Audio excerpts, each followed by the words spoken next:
Սիրելի կանայք, ես մեծ թվով նամակներ եմ ստանում ձեզանից, որոնց հիմնական բովանդակությունն այն է, որ բոլորը շատ ուրախ են, որ խոսում եմ ընտանեկան բռնության,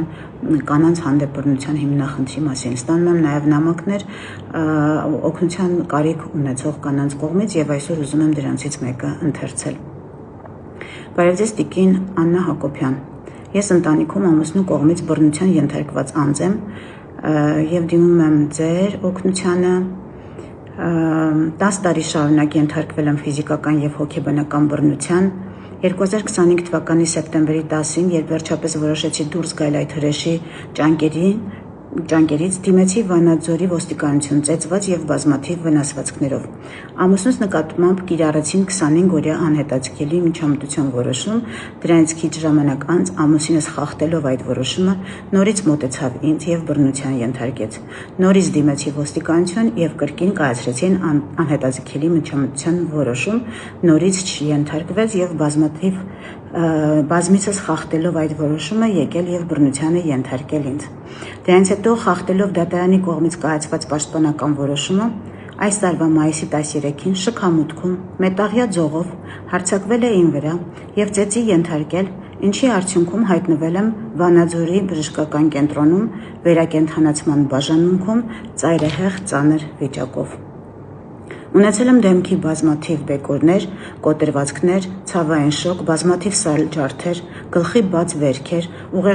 ուժեղ ցնցում եւ այլ խնդիրներ, ինչպես նաեւ ունեցել եմ բարդ վիրահատություն, դեմքս հավաքել են մետաղական կոնստրուկցիայով։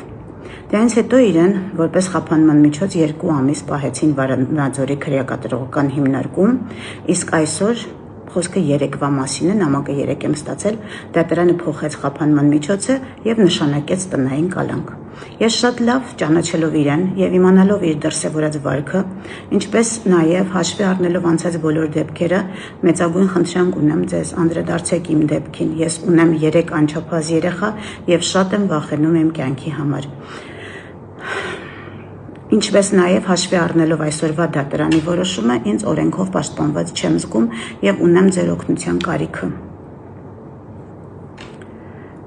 Ներողություն եմ խնդրում անհանգստացնելու համար եւ ենթադրում եմ, որ չեք անտեսի ինձ եւ իմ երեխաների անվտանգության հարցը։ Դրանց այս նամակը ստանալուց հետո մի քանի հարց եմ տվյալ կնոջը եւ ինչ եմ բարձել։ Բարձել եմ, որ նա ընդամենը 30 տարեկան է, երեխաները 10 տարեկան աղջիկ, 2 զույգ տղաներ 6 տարեկան։ Այս աղջիկը աշխատել է կարի ֆաբրիկայում, զուգահեռաբար գիշերները աշխատել հացի փռում։ Ամուսինը տաքսուվարորդ է եղել, աշխատել է երբ ցանկացել է եւ ընտանիքի հոգսը հիմնականում այս աղջկա ուսերին է եղել։ Հիմա չի կարողանում աշխատել առողջական խնդիրներից ելնելով եւ մայրիկն է իրեն օգնում։ Ես նախկինում, որ ասում էի Հայաստանում ընտանեկան բռնությունը թույլատրված է օրենքով, պաշտպանված է օրենքով, խոսում էի հենց այս իրավիճակի մասին եւ այն մասին, որ համակարգը ամբողջ ավելի շատ պաշտպանում է բռնություն ենթարկողին, քան բռնությունից տուժածին։ Գոյություն ունի, գործում է Հայաստանի Հանրապետության օրենքը ընտանեկան եւ կենցաղային բռնության կանխարգելման ու ընտանեկան եւ կենցաղային բռնության ենթարկված անձանց պաշտպանության մասին։ Այն ամենը, ինչ տեղի է ունեցել այս երիտասարդ կնոջ հետ, տեղի է ունեցել այս օրենքի պաշտպանության ներքո։ Այդ անհետաձգելի միջոցը 25-օրյա այս ամենը տեղի է ունեցել համաձայն այս օրենքի, որի վերնագիրը հնչեղ է եւ որը կոչված է պաշտպանելու հենց այս աղջկան։ Բայց դրանից բացի մենք ունենք Հայաստանի Հանրապետության քրեական օրենսգիրք, որի 166-րդ հոդվածը ասում է առողջության ծանր վնաս պատճառելը, մեկ ուրիշին մարմնական վնասվածք պատճառելը կամ նրա առողջությանն այլ վնաս պատճառելը, հոդվածի 3-րդ մասը ասում է, եթե կատարվել է առանձին դաժանությամբ Զենքի կամ մարմնական վնասվածք պատճառելու համար նախապես պատրաստված կամ հարմարեցված առարկայի կամ միջոցի գործադրմամբ, մերձավոր ազգականի կողմից, անօգնական վիճակում գտնվողի նկատմամբ պատժվում է 5-ից 10 տարի ժամկետով։ Համակարգի իրավապահների ընտրության հարցն է, ինչպես որ օրենքին հղում անել և ինչպես վարվել այս դեպքի հետ և հենց այն պատճառով, որ բռնությունը, որ մենք ապրում ենք բռնության մշակույթի մեջ, որ մեր ընտանիքներում բռնությունը ընտանեկան մոդել է, համակարգը ընտրում է վարչական օրենսգիրքը, որը բոլոր հնարավորությունները տալիս է բռնակալին ընդհուպ մինչև սպանել իր զոհին։ Այս աղջիկը եթե չստանա պաշտպանություն, հաջորդ քայլը լինելու է պարզապես կյանքին վերջ տալը։ Բոլոր այն կանխատեսելի և շատ ընդունված կարծրատիպային քննարկումներին, թե սխալ է պահել աղջիկ կինը իրեն, գուցե մի բան արել է, ջղայնացրել է և այլն, ուզում եմ ուղղակի ուշադրություն հրավիրենք այն հանգամանքի վրա, որ երիտասարդ կինը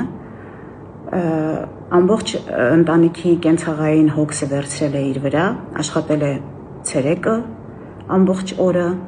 աշխատել է գիշերը, ունի 3 երեխա և դժվար է պատկերացնել նույնիսկ թե ինչ կարող էր նա անել, եթե ելնենք այդ մեր մշակույթի և մեր մտածողության մեջ գոյություն ունեցող այդ կարծրատիպից, թե կինն է մեղավոր։ Իսկ եթե կինը գուցե համարձակվել է ինչ-որ պատասխանել, անհամաձայնություն հայտնել, հնարավոր է, որ դեկոլտե է հագել օրերից մի օր միջոցառման ժամանակ, օրինակ հարսանիքի ժամանակ, հնարավոր է, որ ժպտալիս շրթունքը մի քիչ ավելի վերև է բարձրացել, հնարավոր է ամուսնուն հայացքը պարզապես դուր չի եկել, հնարավոր է ծիծաղել է ինչ-որ կատակի վրա, բազմաթիվ բաներ հնարավոր են։ Ես ուզում եմ մենք ուղղակի որոշենք, արդյոք տալիս ենք նման դեպքերում իրավունք ամուսիններին հաշվի հարդար տեսնել կանանց հետ, ըստ սեփական ճաշակի, ըստ սեփական տրամադրության, ըստ տոնայնության ձայնի, ըստ ասված խոսքի, հագած հագուստի և բազմաթիվ այլ հանգամանքներից ելնելով, եթե այդպես է, գուցե մենք էլ կարող ենք դիմել, կան այդպիսի ազգեր, թույլ են տալիս հրապարակային քարկոծել, գուցե մենք էլ ընտրենք այլ ճանապարհ, օրինակ Վանաձորի կենտրոնական հրապարակում ամուսինները ամեն անգամ, երբ կանայք իրենց հունից հանում են, կարող են իտես ամբողջ հանրության մանր-մանր պարզապես կտրտել այդ կանանց։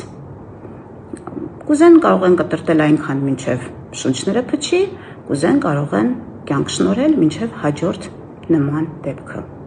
Ես խնդրում եմ սիրելի կանայք, միասին